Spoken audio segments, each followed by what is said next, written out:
The comma is undoubtedly the punctuation mark that gives people the most trouble. So I want to try to clear things up here.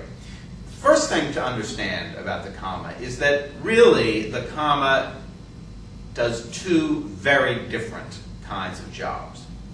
The first kind of thing a comma does is simply to join elements in a list.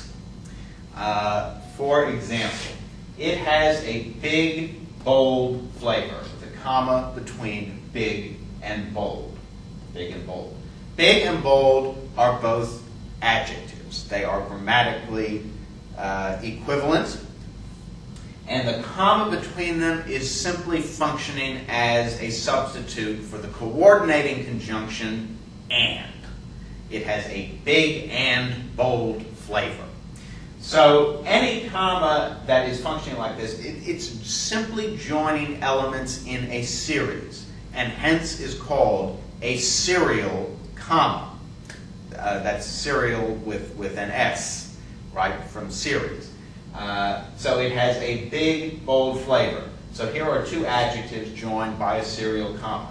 Serial commas are lone wolves. They act totally independently of anything else. They're just like little words. They're just like and in a sentence. So we need stamps, squill, squid, and wax. Here's a list. Now this time a list not of adjectives, but a list of nouns.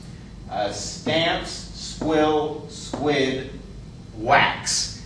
These nouns are all grammatically equivalent, and even though there's more than one comma here, each of them is working by itself. Stamps and squill and squid and wax. So this is the serial comma, and that's really all I'm going to say about that. There are those few little tricky situations with it, but it basically is not very complicated. Now, the more tricky use of the comma is when it's not functioning as a serial comma. And here, the thing that the comma does is sets off parts of a sentence that are what we call non-restrictive. Don't get alarmed. I'm going to explain this. But the thing to keep in mind here to start off with is that the serial comma works alone. This other kind of comma really is sort of like parentheses. And as you know, parentheses work in pairs. And this kind of comma, when it's performing this function of setting off certain parts of a sentence from the rest of the sentence, this kind of comma also works in pairs. Let's take an example. Electricity, which can shock you, is useful. Electricity, which can shock you, is useful. Now, the element that concerns us here is this subordinate clause, which can shock you. Now, the thing to ask yourself, let's make use of a Venn diagram. Okay, here is a set that represents electricity. This is everything that is electricity. It's inside that circle. Now, if I were to ask you, what does the set electricity which can shock you look like in relation to this set? You would say, well, in fact, it's exactly the same. It overlaps the set electricity, because there is no electricity that can't shock you, right? All electricity can shock you. So, the set electricity which can shock you is identical to the set electricity. And that means that this which can shock you does nothing to further define what we're talking about. Once you say electricity, you have adequately defined what we're talking about. Consequently, this subordinate clause is not essential to the meaning of the sentence and should be set off with commas. let's look at a contrasting example, because this is indeed difficult if you've never had this explained to you before. Pitchers who are left-handed are called southpaws.